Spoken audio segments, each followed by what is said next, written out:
we are going to talk about New Zealand and Australia, the British legacy. My daughter will be teaching in New Zealand for 6 months, and she invited me to visit her.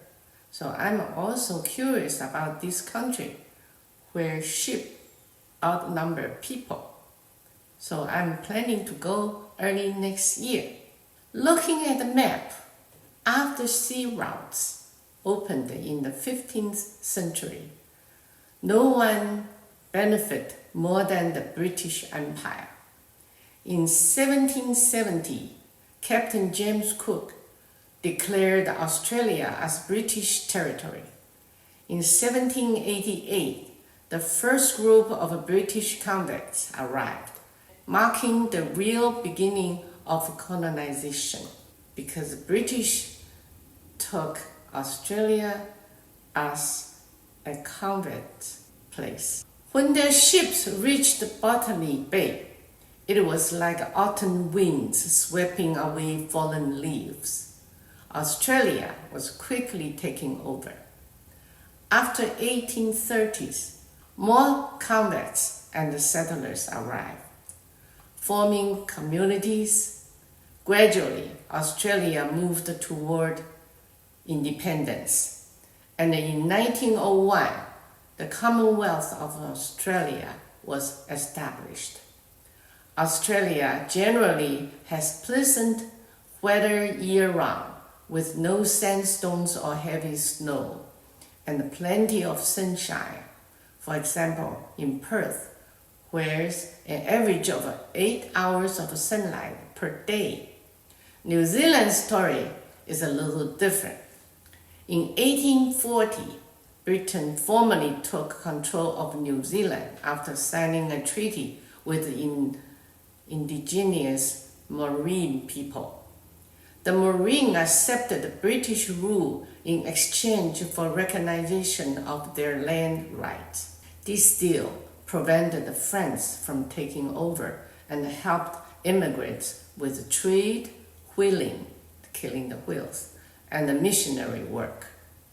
In 1852, New Zealand set up a self-governing parliament. However, between 1843 and 1870, conflicts and wars broke out repeatedly between the Maori and the colonial government. Australia once had the White Australia policy. In 1901, the government passed an immigration law to block non-white immigrants. This law wasn't abolished until 1973. Considering that Australia was a far-off place where Britain sent its convicts, one might wonder about the quality of its citizens' ancestry. Yet, if you check Nobel Prize list, Australians have won 12 and New Zealand 3. By comparison, China has 3 homegrown Nobel Prize winner, Tu Youyou. The other Chinese laureates all earned their final academic degrees in the West. So, clearly, Australia and New Zealand cannot be dismissed as backwaters. About 20 years ago, there was a movie called Rubber Proof Fence. It told the story of a government idea encouraging mixed marriage between Aboriginal women and white men to create a new race suited for the land and the climate. To enforce this, authorities took many young Aboriginal women away from their families. The film is based on such true events, not with gore or violence, but told quietly like a family story. Yet the policy left deep scars, causing countless tragedies.